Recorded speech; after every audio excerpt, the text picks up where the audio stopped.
Yeah. All I need is one mic. Yeah. All I need is one mic. Welcome to One Mic and Daily DVR's deep dive into the Falcon and Winter Soldier. Today, we're going to be talking about Season 1, Episode 2, entitled The Star-Spangled Man. Or I had an alternate title, which is Aliens, Androids, or Wizards, or Sorcerers, or Super Soldiers. Right. That's the whole thing that's going on here. There's a lot more than just alien androids. This one is directed again by Kari Skoglund, and this time written by a gentleman named Michael Castellane. If I'm pronouncing it, be me. What's that? I was hoping it was gonna be me. Like, please say Michael Lacombe. No. Michael Lacombe, yes, and he's with us on the pod. Whether you're watching on YouTube at One Mic or listening to the podcast at Daily DVR, please do leave a like, subscribe, and write us a review. That'd be great. Give us some reviews. Also, check out Mike's instant reaction to this episode on the One Mic channel, which we'll be talking about today. And I know there were some things you didn't like, and I'm looking forward to talking about that stuff. That's always good. Yeah. We also want your feedback. We got an email from Andy this week that we'll talk about. So hit us up at dvrpodcast.com.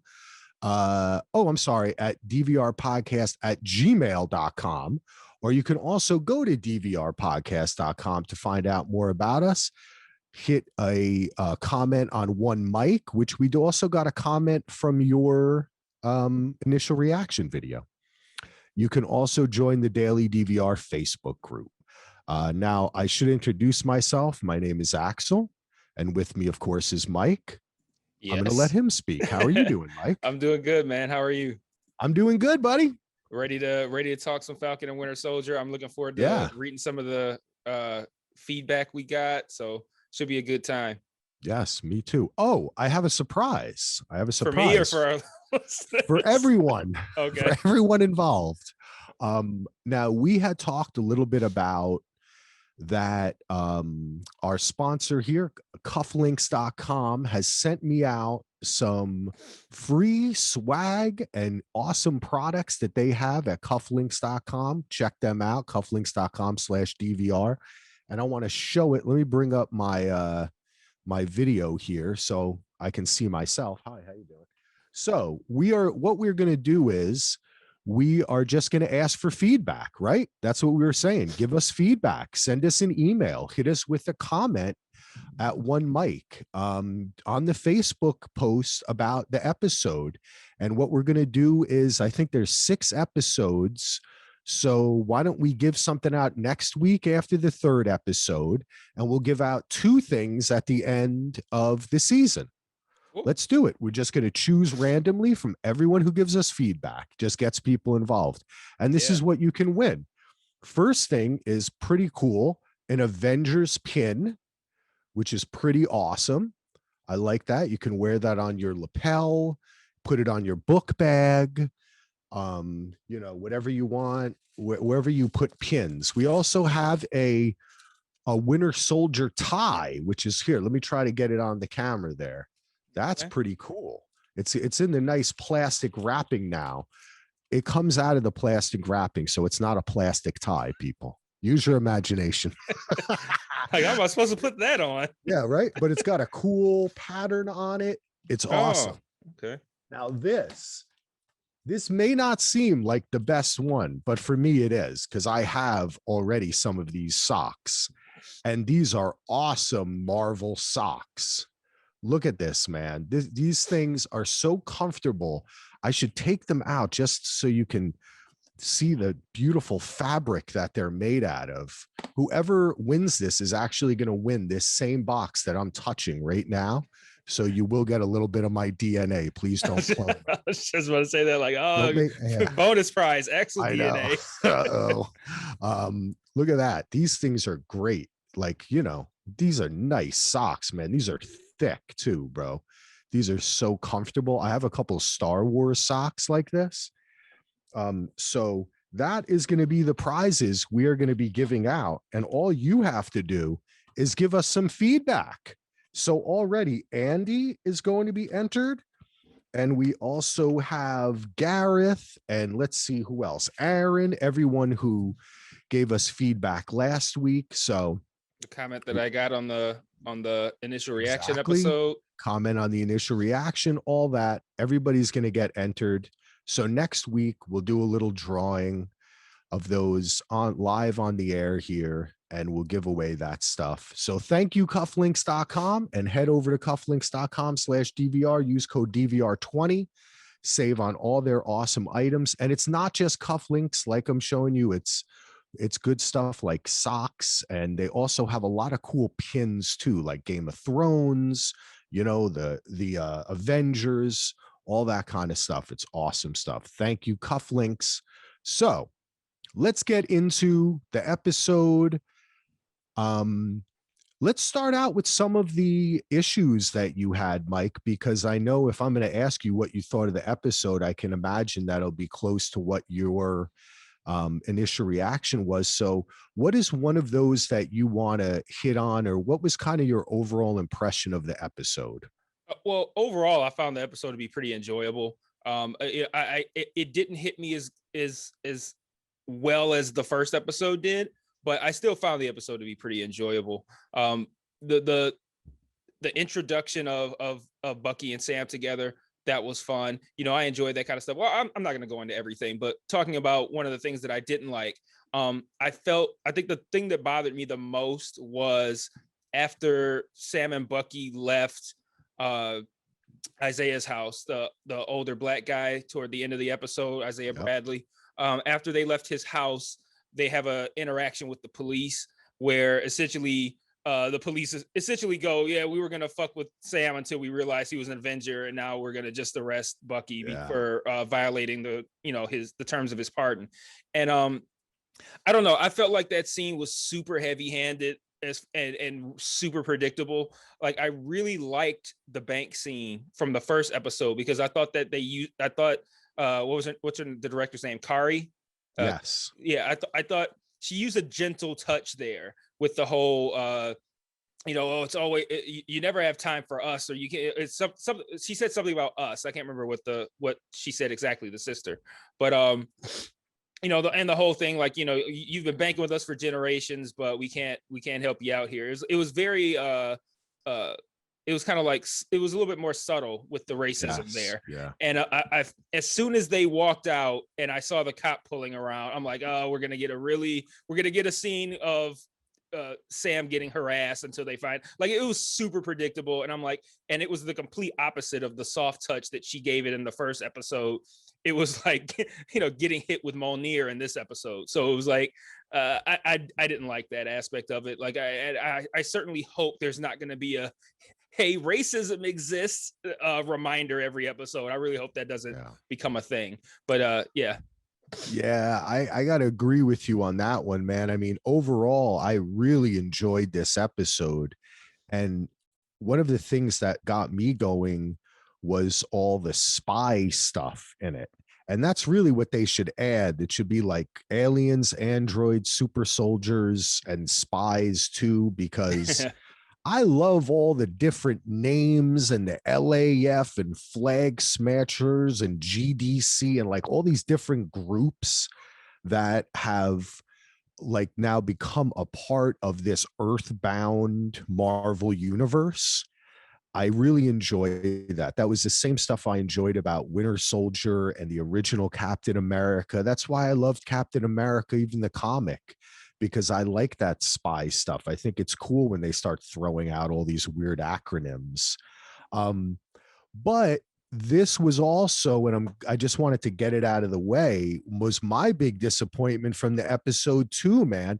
And when I queued up and listened to your initial reaction there, which, because I'm an old man, even though it's on YouTube, I still listen to it while I was taking a shower, actually. Sorry for not getting that up on the podcast feed in a timely manner. No, that's okay. That's okay. I can easily just, put the phone down and get into the shower. So I was nude while listening to your instant reaction there. I'm gonna keep that in mind when I record the next one. Yeah, this is getting to be just racy. In case he's naked. Let me make sure. Make sure I say something podcast. Usually I listen to like PTI or something like that. But anyway, I also had the same reaction. I was listening. I was like, damn, I'm glad Mike said that. Because you're right, man. Last week, that was so. I mean, we were talking about how like this isn't Watchmen. Like, slow your roll a little bit. You did a good job. You're allowing us to understand that these things in the real world also exist in the MCU, right? Because even though it's the same universe, it is good for them to let us know that they exist there, but then also to try to address them in a manner that befits reality as well as the context of the show. And they did that last episode. This was just so dumb. I really thought it was dumb. I mean, they didn't go super overboard, right? Like, it's not like they started beating him or, do you know Yeah. what I'm saying? Like, Yeah. so they could have, I'm trying to be nice. They could have went really dumb, but instead it was a scene that I didn't understand why it needed to be there, especially after they had just met Isaiah Bradley, who was basically Black Captain America, who was not only hidden but imprisoned for 30 years for the great sin of stealing the suit and the shield to defeat Nazis, which he was successful at. Okay. Right. It's You, not you his nailed fault. it. You nailed This it. mission, he didn't say, I went on a mission to defeat the Nazis and I accidentally killed a school bus full of kids. No, he defeated them and they still put him in jail. So Sam finding out that information, especially after he had turned down the shield for reasons that included the legacy of racism that it could represent, being that it's a Captain America, right? That this scene was just ridiculous to me. And I'm glad that it was quick. I think that it's something I'm going to chalk it up to like kind of a learning lesson. I think Marvel's going to learn from this scene because I think everything they do, they listen and they talk and everything is kind of committed, you know? And I think that they're going to do a better job and hopefully do more scenes like last week. I mean, they shot this season, so who knows? But I don't know, man. I think the scene with Isaiah Bradley was perfect. It was Like, great. they could have left it there and not even had the cop interaction, and that could have been, again, the soft touch reminder of I like the way you put it, actually, that the things that exist in our world also exist in the MCU. Like, I'd like looking at it that way. And that scene with Isaiah Bradley could have been it. Like, that they nailed it right there. And side note on that scene, I really liked, and I mentioned this in the video, but I'll say it, for anybody listening that hasn't watched my initial reaction. I really liked the way they filmed that scene. How, like, you didn't realize, like, it's just like old black guy, and they just filmed his face, and that was all you see, and you just see old black guy and Sam and Bucky, and then as they're going to leave, the camera doesn't pull back, but like you see his body and he's fucking huge. And I'm like, and no one says anything about it. They don't go like, oh my God, he's really fucking big. But like, I like, again, soft touch with that. Just the reminder, like, hey, even though he's old as shit, that super soldier serum doesn't wear off. Like, he's still huge and he's still strong. And like, it told us a lot about the serum without actually saying shit. And I liked that. And I think what I thought about when you mentioned that too is the way that they shot him and framed him. It did make him seem huge, but also frail in the same way. They did a good job of showing. I had to think for a second, right? Because I was like, wait, why is he old? This Bucky's not old. This super. Oh, and I was like, oh wait, Bucky kept on getting frozen, like Cap got frozen. They kept on waking him back up, right? And so the time thing is messed up. So it was. I like the way they had a little talk about it, and he explained, what had happened. Another thing quickly it made me think is that he has a son. And his son was there, right? Was that his son or his grandson that opened the door? I think it's his son. Yeah, I think it was his son. And I believe that his son may play some sort of role in the comics. So that's an interesting just Easter egg call out there, because they did have, when I watched it the second time, they did give us a couple of fat close-ups of him listening to his dad talk.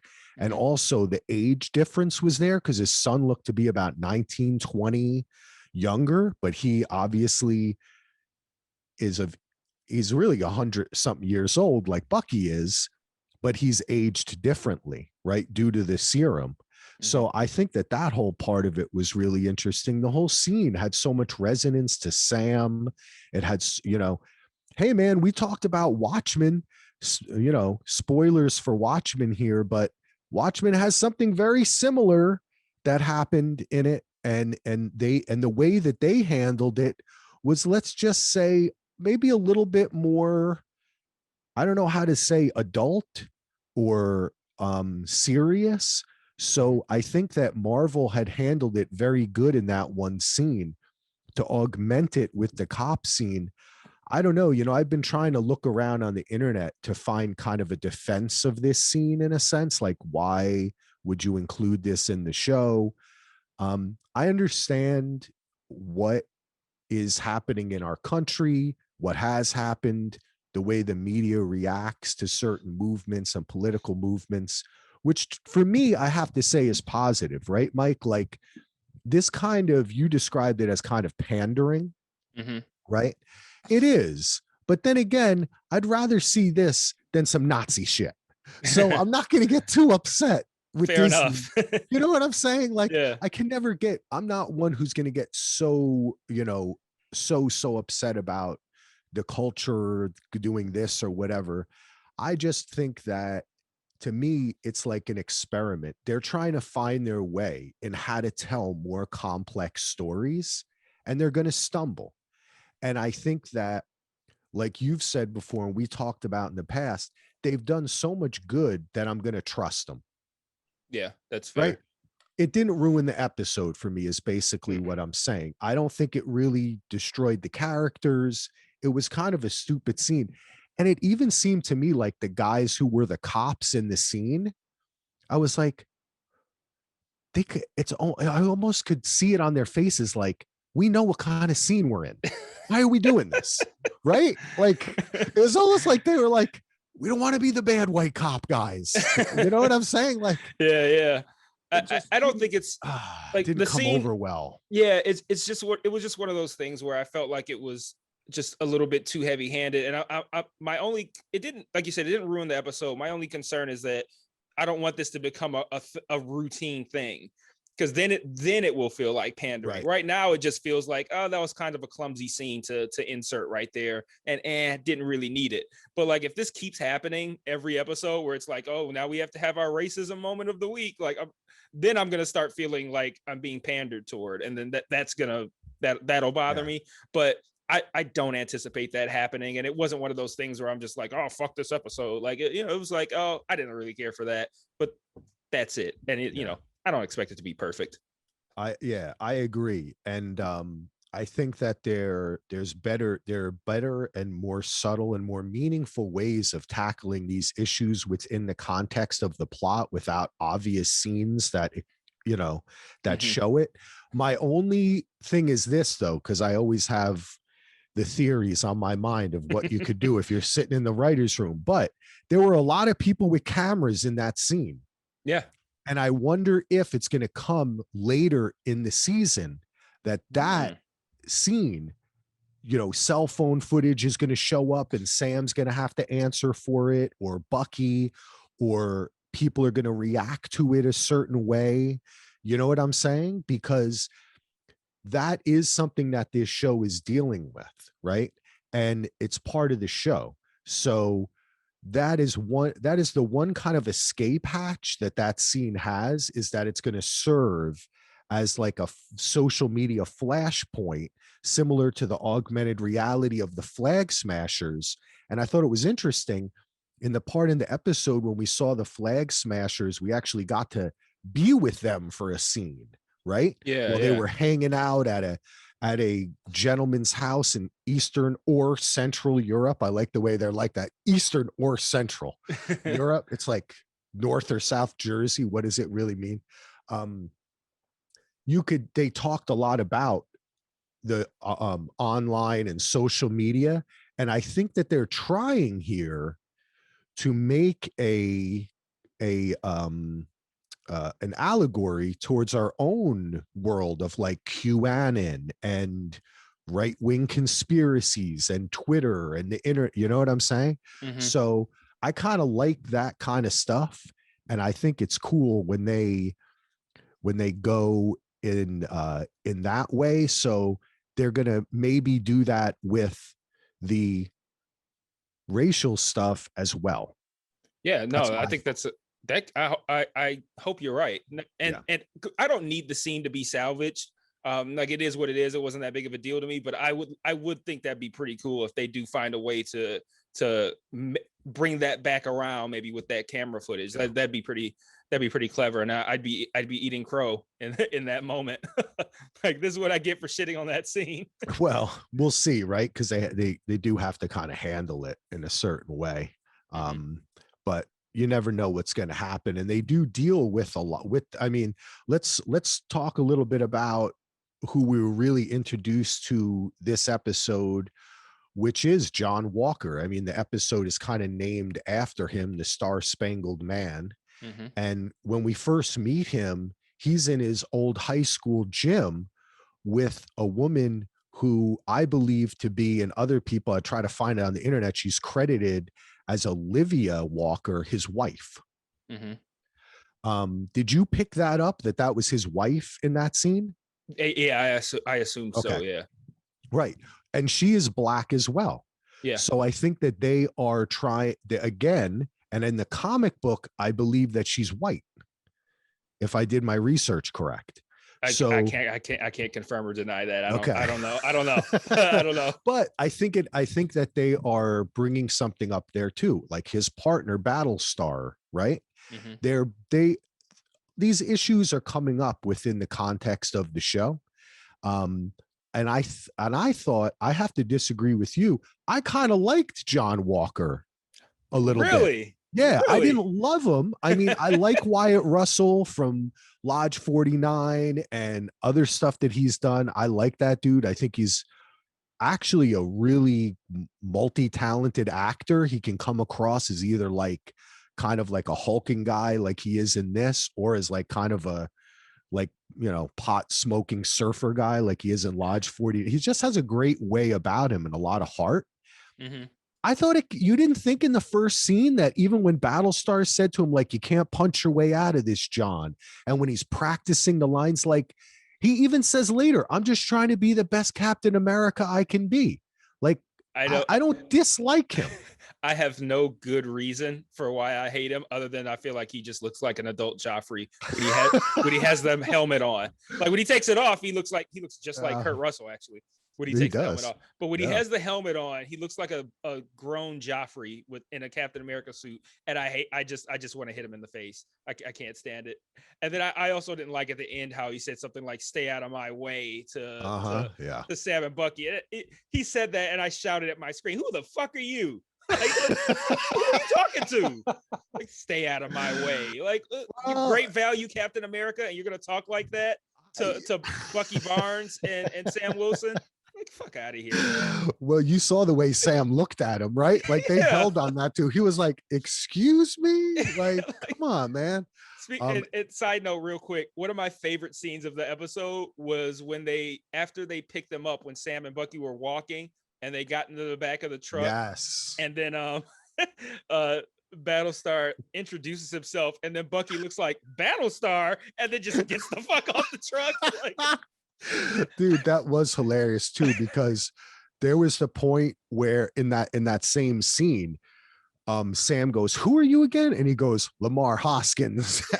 and Sam says, "I'm gonna need a little bit more than Lamar Hoskins." And I just, man, it is the funny. They had so many funny scenes in this episode. I really was cracking up. And even the therapy scene, which was, it was not, I was still, I couldn't help but laugh. But it had its moments, yeah. yeah, it still had it was funny. Just all these like testosterone guys talking like it reminded me, I'm rewatching The Sopranos, and it just kind of reminds me of that kind of locker room or just kind of silliness that goes on. But I know what you mean, man. I think that they are setting up John Walker, new Captain America. Actually, if you watch it with the closed captions on, it actually Oh, I says do. Captain America. I do, and I wrote it in my while I was watching. I put in my notes, captions say Captain America. Fuck that. Like it's in the notes in my phone. I definitely I noticed that, and I immediately got irritated. Me too. I was like, wow.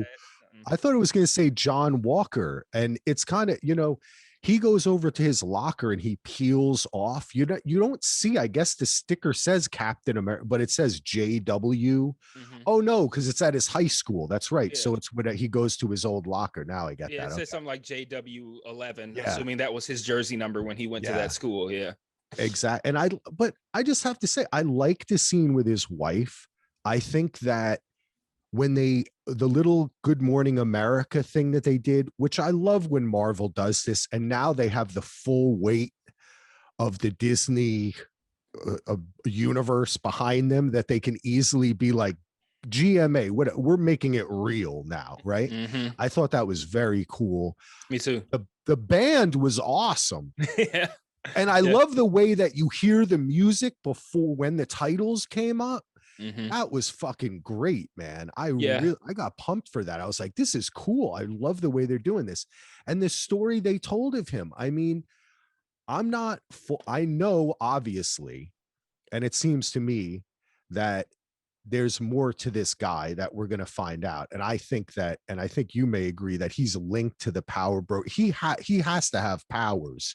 There's no way he's throwing that shield like that and jumping around. Yeah. With no powers. Yeah. With no powers. He took the serum too. And he probably got it either illegally, or the government is doing it again and not telling Sam or Bucky or anybody about it. But I just have to say that after watching the episode, I think they really did a great tightrope of giving you enough to like him, but also, because of our history with Sam and Bucky, being suspicious of him as well. But unlike you, I didn't have an overall bad feeling. And I like Lamar, man. I have to say, I like Battlestar. That kept me in a little bit too. That name, I just can't with Battlestar. Like I had the same, I was marginally familiar with the character, but I had the same reaction as Bucky. Like, it's kind of like that SpongeBob meme. Like, all right, I'm gonna head out. Like, that's how I felt. He was like, Battlestar. Like, all right, I'm leaving now. But I really like I don't have any good reasons for not liking the John Walker character. And I agree with everything you said. I thought that opening scene was really good. They're doing some interesting stuff with him, kind of, wondering, is he going to have a heel turn at some point, kind of, but it's really just Captain America is my favorite character in the MCU. So I'm never going to like this guy. It doesn't matter. It doesn't matter what he does. He's not going to be Chris Evans, so I'm not going to like him.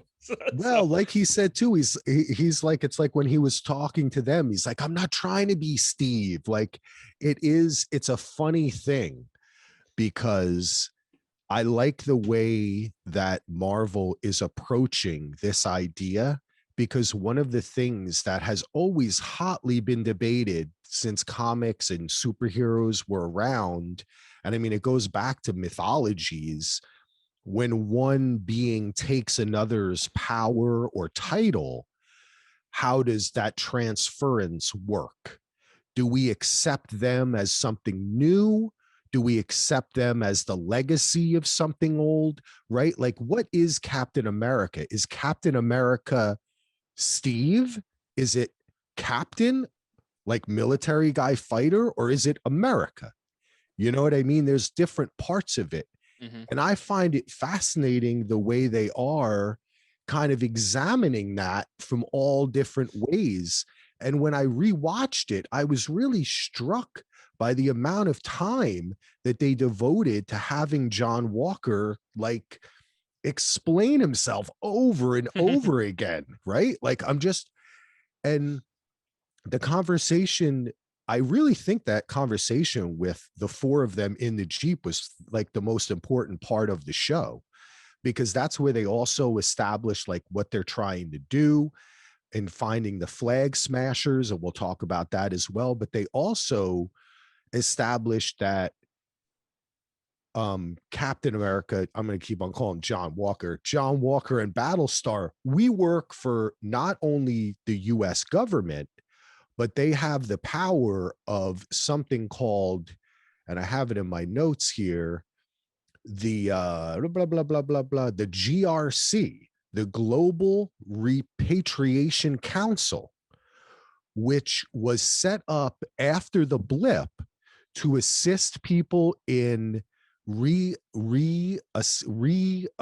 getting their birth certificates, citizenship, all the things that you would need if you had died for 5 years and miraculously reappeared out of nothing. And they explain that the GRC has all these camps where they help people. They are tasked with making sure that all that material gets to the right place, right? Protecting it. And they want Sam and Bucky to join them. Did you know what did you take from this GRC, this whole kind of thing? That was all new to me. I didn't know, like I was learning about it as it happened in the episode. So, but I like the attention to detail that they are doing with this. Like, I don't know why I would assume this, but I don't know. I kind of assumed that things were going to start over. Like it'd be like, okay, Endgame's over, or the Spider-Man sequel. Now we're going to enter a new phase and we're going to kind of start over. But like real life, problems persist. And even once they're solved, they can still impact you going forward. And they're going, I'm going to say it. They're going balls deep on the fucking blip shit. Like they are. I love it. Me too. I like the realism of this. Like these are the things that might actually happen if something like this were to actually happen. So I don't know anything about it. I was learning about it as the episode went on, trying to picking up what they do and whatnot. But I really like the attention to detail that they're doing with the after effects of the blip. Very realistic. I think it's really cool because it sets up all these crazy acronyms, which I think is so fun. And it reminds you of all the great spy stuff.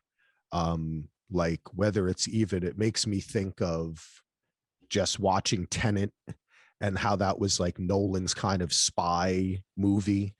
And like James Bond, where you have all these organizations within organizations that are linked to NGOs and blah, blah, blah, right? And like people who are helping people in this refugee camp. And I think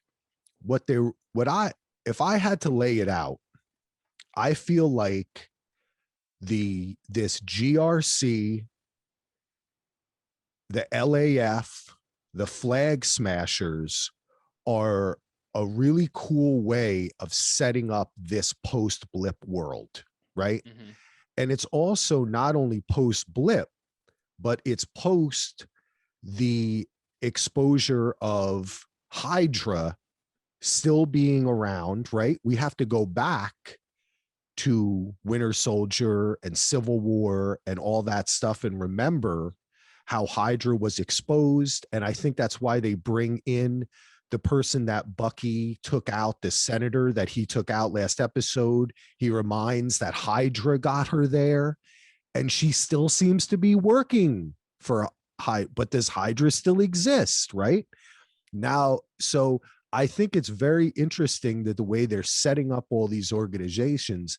And I think that there's more to it than meets the eye insofar as they're setting up the Flag Smashers as the antithesis to the GRC. The Flag Smashers believe that the global repatriation I'm just gonna call it GRC. DRC. The GRC has given too much money and too much time to all the people that came back. And not only did all the regular schmoes come back who are in refugee camps, blah, blah, blah, but those in power who came back.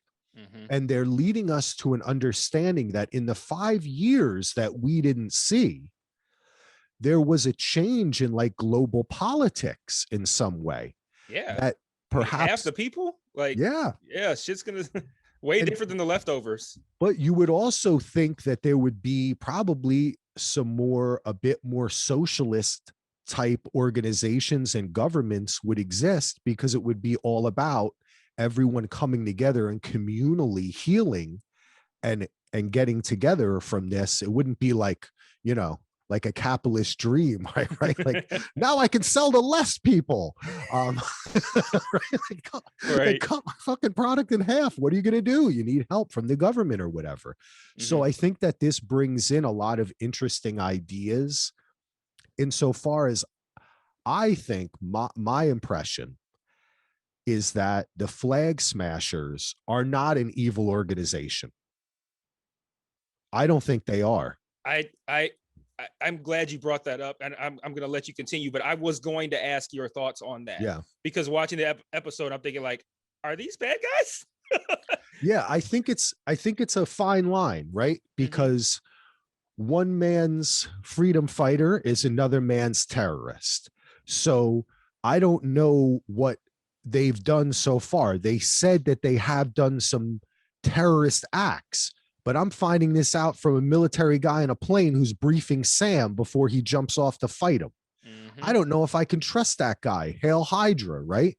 Like, I think we have to remember that this GRC, whatever new groups propped up, if Hydra was able to infiltrate the US government and all these governments, they were obviously, there must be still people who had a plan and who were around to take advantage of what happened during the blip. And I think that the Flag Smashers, it seems to me that Sam and Bucky thought they were stealing weapons, and it was really medicine. They're trying to help people. And their methodology, I don't know too much about, because like I said, it's only from one source, but that might not be right. And the fact that the power broker is after them, who we're introduced to now in this episode, we talked about, it was in the credits of last episode. Yep. Obviously he's a power broker. What do you think he brokers in? Powers, right? He gave them the super soldier serum. That's what they stole from him. Kari gets a text, you took what was ours, right? So maybe that was what was happening in Switzerland or whatever, when that whole thing broke out. Yep. In the last episode. So I think that there is, in the midst of all this, Sam and Captain America and Bucky and therapy, they are kind of weaving a fun little spy plot underneath it all, a web that I am really enjoying. And man, I think you fucking nailed it, dude. Yeah, Like, I like it. Yeah, that I don't have anything to add. I was gonna say the exact same thing. Like the whole idea of are these even bad guys, and the power broker, the vaccines that they like, all that stuff. I have nothing to add. I'm right there with you. I'm glad you enjoy it and you like it too, because I've been picking up other people enjoying that aspect of it. And I think it's real fun, because one of the problems that I had with the whole Hydra thing was that there wasn't enough of it. I wanted to see more evidence of Hydra, and I wanted to see more spy stuff happening. But at the same time, they had to build up the Avengers and all the other stories that were happening in the MCU. And I feel like now with this show, oh, this is so cool. I realized, and that's why I was most excited by this episode, is we get this fun spy stuff. Another element that I wanted to throw at you, and actually this is part of what Andy brought up in his email, which is that they not only did they just kind of did Kari grab Red Wing and just smash it to pieces? I really don't understand why that wasn't given more attention. Like I literally gasped. Like Yeah. Yeah. Red Wing? That's Andy said it too. He was like, and how it should have been a bigger deal. And he said he thinks it's an interesting reoccurring theme in the MCU that technology is expendable without much fanfare. He said the Guardians' first ship was destroyed, Iron Man suits, the Bifrost, the original version of Jarvis and Vision, right? The Infinity Gauntlet. Andy brought up a lot of good things. Is that this kind of like a theme in Marvel, that like this technology can be destroyed but rebuilt? The only thing I would take issue with is I feel like those things were given their proper due. All of those things, like whereas like the Red Wing thing was such a like you would have thought she just like broke his like a sword or something irrelevant. She like cracked it across her knee, and then the show just moved on from it.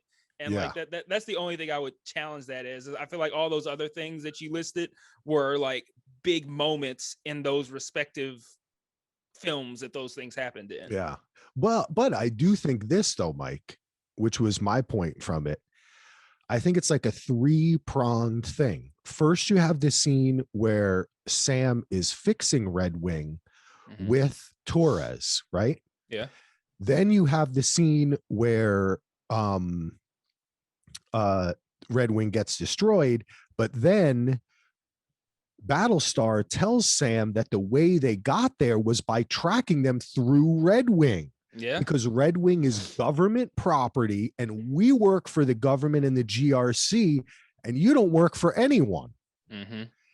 Which brings up the point, but we know that Red Wing was made by Stark Industries. So isn't like, are we going to see, to add to your Red Wing funeral here, like that Red Wing will be rebuilt and they will cut the government out of it?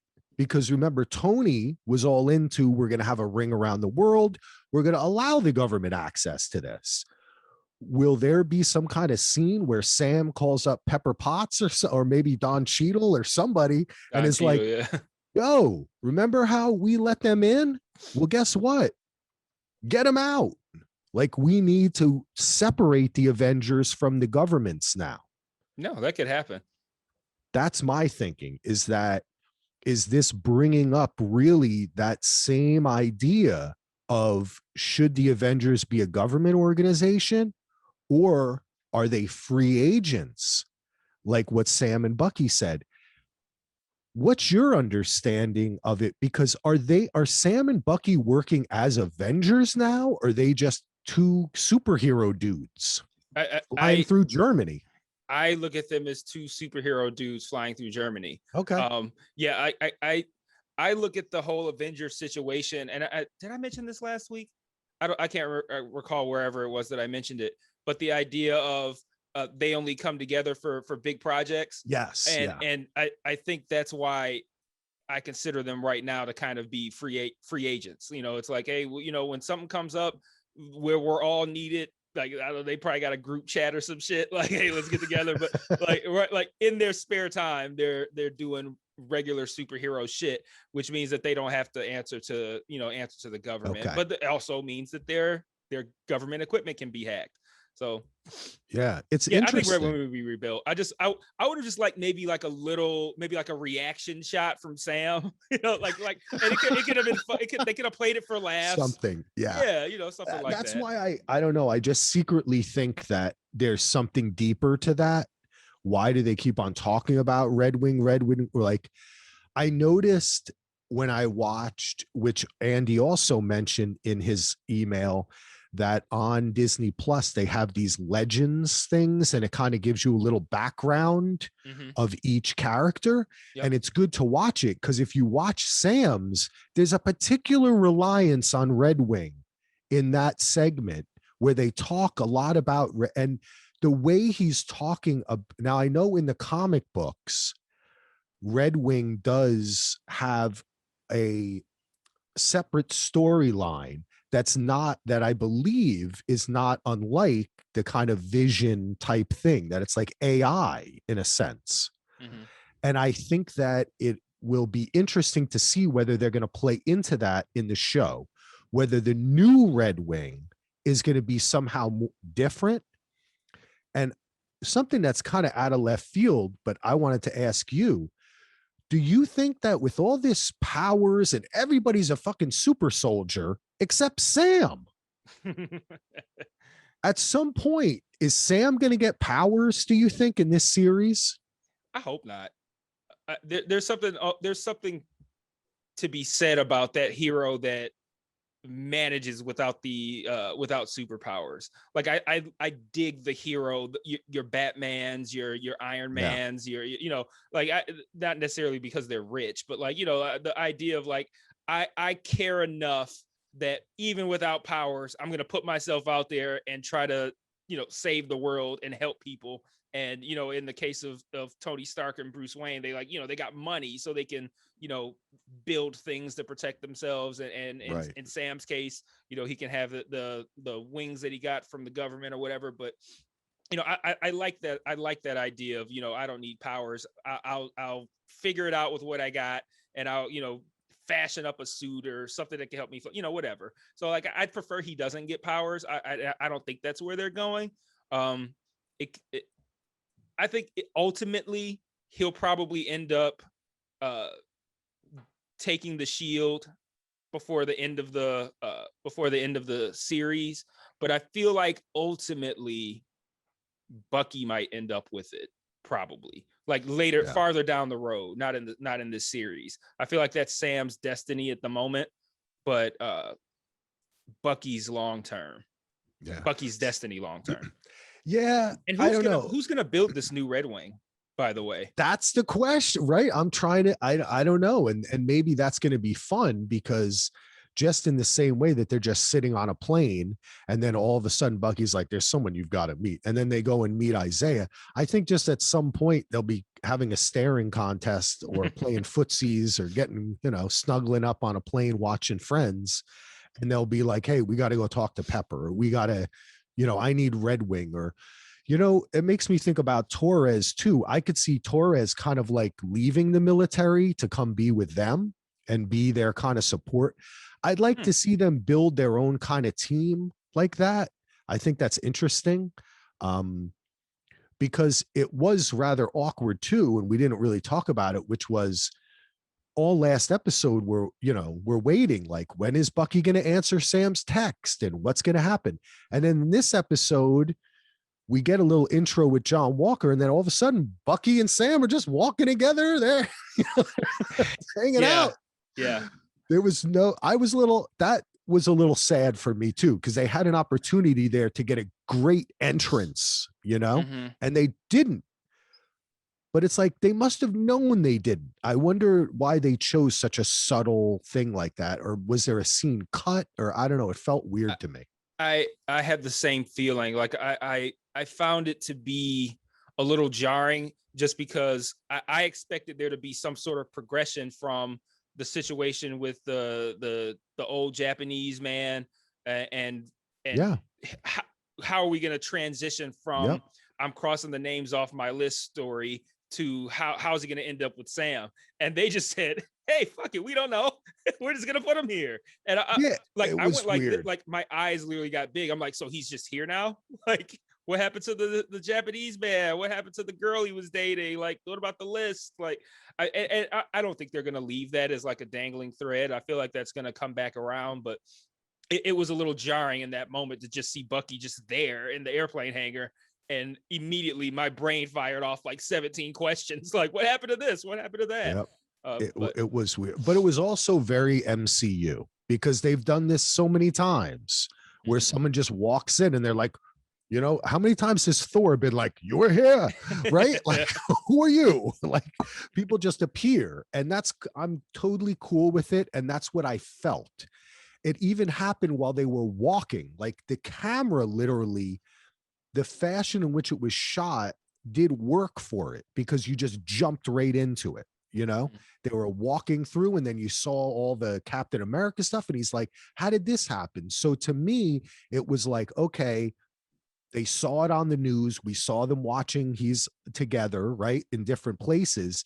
This is what brought them back to this central base, but it doesn't explain how he's right there at this particular base where Sam is going to walk onto a helicopter and go on this mission. But hey, they're superheroes. I'm okay with it. But I would have liked a little more.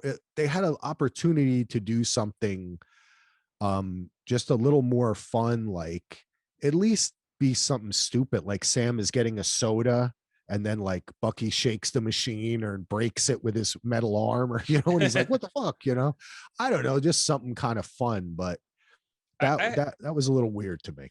Yeah, it was weird to me too, but I did kind of like, I gave them a pass on that because I have faith that it's going to come back around. And like you said, like what happened here, like was a scene cut. I part of me felt like a scene was cut, but another part of me, a larger part of me feels like that was done purposefully, and that will come back around at some point, and we will look back on now and go, oh, that's why they just shot him straight there. Now, that doesn't happen.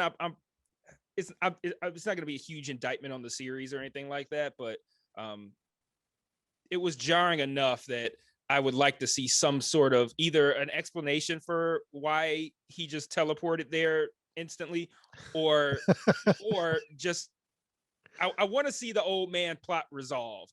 Like I want to see that come to a conclusion. Me too. And so yeah, I just give me that.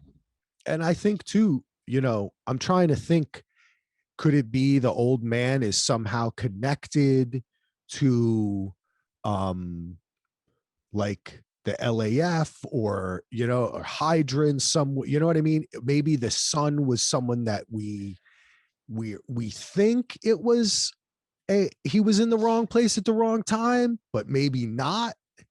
Yeah, there's something deeper to it, Yeah, or that entire mission is more relevant than it was played up to there be. you go. Because like that could be a misdirection where we're looking like, oh, they showed us this because he ends up killing that guy's son and now he hangs out with that guy, when in reality that mission was actually, because we don't know what that mission was. Like maybe that mission was something that's going to tie in. So and maybe like you said, that guy is not so much of an innocent bystander as they would like us to think.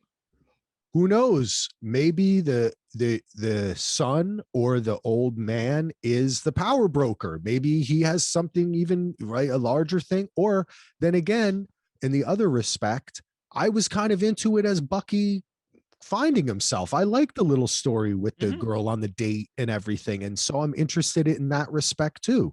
Yeah. Let's jump into the therapy scene. We did have Andy had a little bit of feedback here because Andy gives great feedback, very long letter. He said, well, I love the counseling scenes in the first episode. And I remember where I know, and it's funny because in the last episode, Gareth left some feedback and he called the therapist by her name on Bosch. And that's where I recognize her from. People who watch Bosch, she is the lieutenant, and I think she becomes the captain on Bosch, and she's wonderful on that. And she has a very similar, let's just say it's like a very similar character. She's very tough. But Andy continues, I really did not like the therapy scenes in this episode. Nothing in particular, just didn't enjoy how it was basically one big joke. I guess I'm usually just not a fan of turning therapy into a joke, especially when it involves someone that truly needs it, such as Bucky. And I gotta agree. I mean, what did you think of the therapy scene? So this was Andy that wrote this, you said? Yes. Yeah. I completely agree with Andy. I did think the scene, there were moments in the scene that were funny, but like I didn't like it either. Like I didn't like the fact that it was played up for jokes. And then I also didn't like the fact that I felt like it wasn't just played up for jokes, but it was shoehorned in for that purpose. Because like in that scene, Bucky's getting released from jail for, violating his terms or whatever. And what's his face? Joffrey says, great value Cap. He said, said something like, oh, I made it so that he has to go less often or something like that. Yeah. And then she goes, and as a condition of your release, we're going to do a therapy session right now. And Sam, you're coming too. And immediately that threw me off because that didn't feel realistic. Like they're just going to hand over a holding cell, or an interrogation room. Yeah. Just going to hand over an interrogation room for you to do a therapy session. And now and Sam has to go too, like on whose orders? Like that just kind of threw me off. Like it didn't make any sense because the disrespect of Sam as an Avenger is just like really irritating me, because I'm just like, okay, on whose authority does Sam have to do this? And then, like I said earlier, like John Walker, going, stay out of my way. And I'm like, who the fuck are you, like, to talk to Sam like that? So I felt like the way they shoehorned that scene in, like, I felt like he could have tried a little bit harder to justify this therapy scene, because I'm just not buying it. I'm like, oh, they're in an interrogation room now, and then, like Andy said, the fact that it was clearly put in there just for laughs, like to make them stare at each other's eyes and to sit and eat a dick, like all that kind of stuff. And it had its moments, but yeah, I'm totally on board with Andy. Like I didn't like that one really at all, but I really like the ones from the first episode. And I liked your idea of having like a couple of 2-minute extras in the thing where you could see Bucky therapy sessions or something. That's like that. Dude, it felt to me like the dumb thing that I had said should be an extra was in the show. I just talked about this last week, how they should just be doing silly shit. Well, I was watching, I was like, oh, they're doing Axel's idea. Yeah, and I have to compare this to WandaVision, because you and I had a similar problem with WandaVision. Is tonally, it seems like they're doing a little bit of like, let's throw everything on the wall and see what sticks. And if we can get something that works out of it, we'll go with it. And last episode, they handled the therapy thing with a bit of dignity, right? That he was basically, I mean, look, Sam's job when he met Steve was being basically a therapist in a group for soldiers with PTSD and how to engage back in normal life after being in the military and at war. That was Sam's whole journey when we met him. So forgot about that.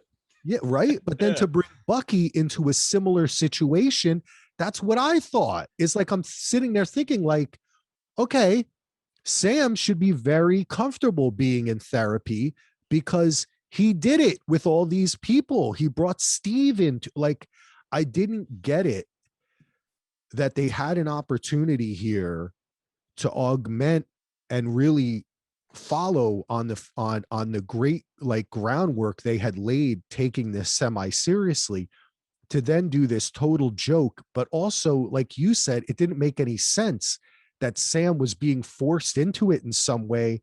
And like John Walker had some power. Now he has power over Bucky, right? Mm-hmm. He has power over Sam, right? Didn't make any sense. And the therapy session, though, I found it to be pretty hilarious, and I was laughing because the guys are great actors and it's funny. Mm-hmm.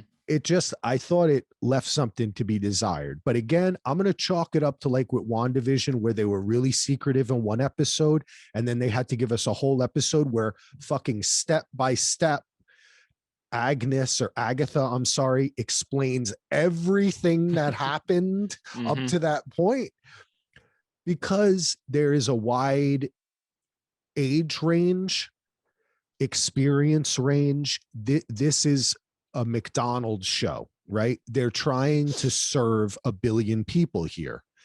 And I can understand it. So it doesn't ruin it for me, but it is a kind of a lost opportunity, though I still have to give them credit for, at least it was fucking funny. Yeah. Yeah. That's what I can say. I have a question for you. The chemistry between Sam and Bucky, I feel, is still there, and it's still great. It's great. I feel like I take back Sam and Bucky, between Anthony Mackie and Sebastian Stan. I feel like those two absolutely fucking crush it with the banter. I think the chemistry is there, and I love it. But the end of the therapy session, Sam says something to the effect of, we'll do this next thing, and then, you know, we'll go our separate ways and we never have to see each other again, something to that effect. And that kind of threw me off a little bit, because I never interpreted their relationship as being like that. Like they actually hate each other. Like I never, like, I don't, for some reason, like it's like water and oil to me. The idea of they actually hate each other and then simultaneously have nice lighthearted banter back and forth. So like I always looked at it as they're just fucking around, because I mean they have lighthearted banter all the time. So I figured the whole "I can't stand you, I hate you" thing was more like tongue in cheek. So for him to at the end be like, you know, we could go our separate ways and we never have to see each other again, Bucky's like, great, that's fine. I'm like, are they being childish or do they actually hate each other? Because like, I don't know, I found that to be a little weird, because I like their chemistry so much and like the lighthearted banter, and to see them actually behaving as if they truly don't like each other was kind of surprising to me. How have you interpreted their relationship to this point? I feel what you're saying. I have interpreted it more like they secretly want to be best friends and they really like each other, but their history, a little bit of history, a little bit of circumstance, a little bit of masculinity and ego gets in the way. And I feel like if these were two friends of mine, I'd be like, you guys were on the path to being good friends until Sam decided not to take the shield, which is really the crux, because they don't have much of a relationship. They fought. It's like Bucky said, I spent 90 years fighting, like on and off ice, fighting battles, and until I got to chill in Wakanda for a little while, right? Which is a connection to the overall stuff we're talking about as well, which I think that maybe perhaps basically, I think they've got a lot in common, but they keep on talking about what they don't have in common. And it's concentrating on the issue of why Sam didn't pick up the shield.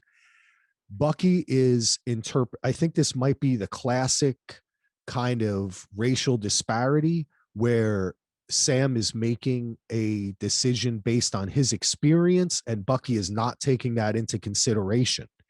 He is solely upset that Sam has rejected Steve there by himself, right? Yes. Like so many of us get upset at our kid when we're really upset at our mom or dad or some shit we were treated. You know what I'm saying? And I think that that's where it really comes from. And Sam tries to say that to him. You and Steve don't understand this, right? What he's saying is you and Steve are white. You're not getting that there's different shit going on here for me, bro. Like, did you ever think of that? And I think that's where maybe we're going to have a realization from Bucky, you know, and maybe that's why they had the cop scene with Bucky involved. And maybe that's going to be, maybe part of this show is Bucky's gets evolution. Bucky gets woke, man, right? The wokeness of Bucky. And that's like the Falcon and the Winter Soldier, aka Bucky gets woke. That's why I started laughing. It was like the idea of it having like a subtitle or whatever, like a sequel title. But it makes sense, right? Bucky gets woke. it does make sense, because that's where we're at as a society, right? Is trying to come, I think, and from listening to Spellman was on, the showrunner and writer was on a show called The Five, which is Hollywood Reporter's weekly TV podcast. It's fantastic. You should listen to it. Dan Feinberg, Leslie Goldberg. And he was talking about some of these issues and how they took to writing the show. And I think that it makes sense that in our society, we're trying to get to the point where, you know, everybody's saying like, okay, if you cancel everybody and we all hate each other, how can we go forward? Right. This is what people always are talking about. So we have to allow people the opportunity to learn. And maybe a bit of what this show is Sam trying to teach Bucky. But because of the plot, it goes slowly.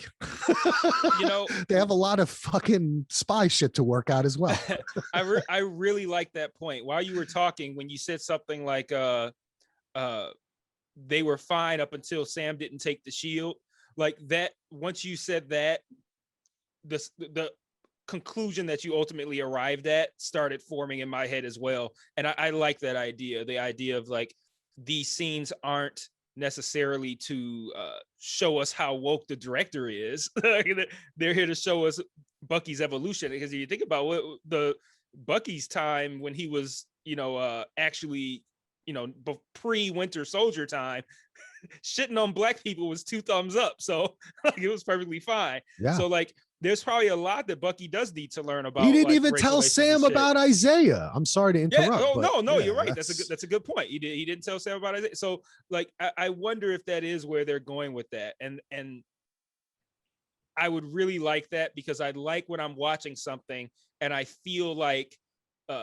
the creator may have missed something, or maybe they could have done that a little better or a little differently, and then later on I end up going, oh, so that's why they did that. I really like that feeling, and I really respect people who can pull that off, where it's like, you don't understand something at the beginning and then it comes together at the end. Like Breaking Bad did that a lot. Like a lot of Vince Gilligan does that to perfection. I don't know what the fuck's going on until he decides to tell you what the fuck's going on, and then everything makes sense. So, I hope you're right. That'd be super cool. I hope I'm right too, man, because it does kind of make things make a bit more sense. And it also, to me, I feel like that's a really interesting, and that is a worthwhile exploration of race in America in the past, the present, and future, but also in the MCU. Because like I said in the beginning too, I have to think about it that way, because this is a magical world of androids, wizards, and aliens, and you know what I'm saying? Like, when the Guardians of the Galaxy are hanging out and there's a blue person and a green person, right? And like, we're thinking of that metaphorically perhaps, but in this way, there is an actual history that we can relate to, that it does behoove them to pay homage to and learn from. And also, they have a huge audience here. And, whatever you might say about Disney's world domination, if you do have an opportunity to forward the discussion, I think it's kind of cool to take that opportunity. And from when I listened to Malcolm Spellman on the 5, I was like, hey, this dude's pretty cool. You should listen to it. And I suggest to everyone else, give it a listen. It's a great podcast. But it's called The 5. Yeah. It's like the TV's top 5 or the 5. And I'll send you a link to it. I'll put a link in the show notes to that episode. Because he also explains really interestingly, like, the way that when you go, how it works, working and directing and creating and writing a Marvel show, that like they give him like basically like a Rolodex of characters he can choose from. Like, these characters can appear in this show. Do you want to try? And they can actually create, like, the way that they do these mashups of different previous comic book stories is, he explained they have like almost like he has like a Marvel like shepherd. So when they have ideas, he has to kind of run it past. How does this work into the overall thing? Right. And then they'll say, oh, you're free to do whatever you want in this vein. But in other ways, they'll say, okay, wait, we're doing something, so you don't go in that direction. So it's a really, I can't, he explains it better than I, of course, but that was a great thing. And I hope that they do that with Bucky, because I think, to go back to your original question, I really do think Sam and Bucky really like each other. And I think they have a lot in common. They get along well. They just vibe, you know what I'm saying? And obviously the actors do. Just the funny things that they do in the episode, the staring, he's like, is he staring again? That's cute. You know what I mean, man? Like, I like that stuff. and they are both just, they kind of look good together too. They're like two handsome dudes. You know what I'm saying? Like when they were walking down that road in beautiful Germany, wasn't that gorgeous? That And was they a were just night, yeah. talking to me. I was like, I could watch these two guys talk to each other for like 2 hours. Yeah. It was really I fun. love how the instant they got back together again, it felt like they never left. Like the interaction where he talks about the big three, and then the whole back and forth, like, how do you know about the Hobbit? I read it when it came out. Like, That's great. I was like, that was such a good line. And then that was awesome. And then a sorcerer is just a wizard without a hat. Like I feel like they did, like they went right back into it. It was so good. And I love to see that. Good shit, man. All right. Well, I think we're getting towards the end here. Let's see. Yeah, kind of one of the last things that happens is I just want to point out that last scene when the Flag Smashers are escaping on the plane in Bratislava, Slovakia. MCU loves Europe, like They Eastern really do. European. They really fucking do. love it. I love it. But because I think for many people you're a little younger, but it brings those Cold War associations. That's what I was gonna think. Yeah, too, they do the same thing with Wanda, right? Like with the American TV shows. It's just they're kind of showing their age there a little bit, but it's fun. Yeah. The guy, okay, so the power broker has found them. So now we know that the power broker is attacking the Flag Smashers. I think the LAF is more associated with the power broker than the Flag Smashers. That's my opinion. I think you're probably right. Right? The LAF is more of the Hydra, like bad guy power broker thing. And they are now after, like, it's almost like the Flag Smashers got themselves in bed with the LAF to get to the power broker. They fucked over the power broker. Now maybe they have both of them going after them, because I do think that we'll get a reappearance of the LAF and what's his name, Borak. Oh, Batrock. Batrock. Yeah. Again, I think that we'll have another like appearance because that happens, and one of the Flag Smashers gives his life to save them. And it seemed to me that he was perhaps what is it, Kari or Carly? Carly. I'm getting mixed up between the director and the character. Is what looked like they were maybe romantically involved or very close or something. I kind of got like that vibe too. Yeah, which may figure into maybe perhaps her wanting to become, like, having a reason to hate the bad guys even more and maybe go with Sam. I don't know. I'm just trying to think it through. I don't know. No, I think you're probably right. That seems pretty likely. He could have got on that plane, dude. He definitely could have. Yeah. This is like Leo could have gotten onto that board in the ocean too. I mean, come on, everybody. When he knocked over the electrical pole, I was like, "Oh, that's a great idea. Now you can go get on the plane." And then they just shot his ass. Yeah, right. He decided to run at them for some reason.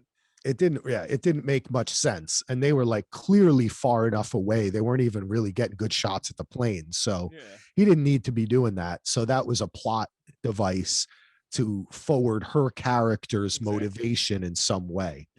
And that was a little iffy to me. I like her. What do you think of her? I like that there's like a young woman that's the head of this organization. It kind of took you off guard. Yeah, I thought that was cool.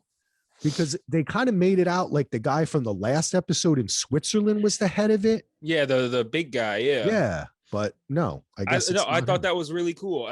Because I thought it was cool just to have her be powered. Like when Bucky finds her in the back of that truck, and it turns out that she's powered. I thought that in and of itself was cool. But then to eventually find out, I'm like, oh wait, is she actually like the leader of this group? I'm like, that's kind of cool. But she is based on. I mean, she is.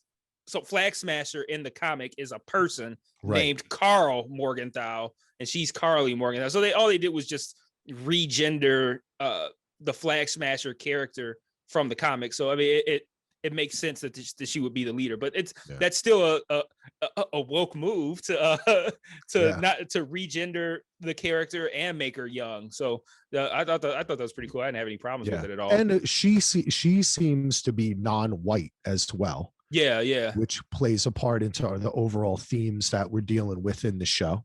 It's worth pointing that out. I mean, I think it's interesting because they skew her younger.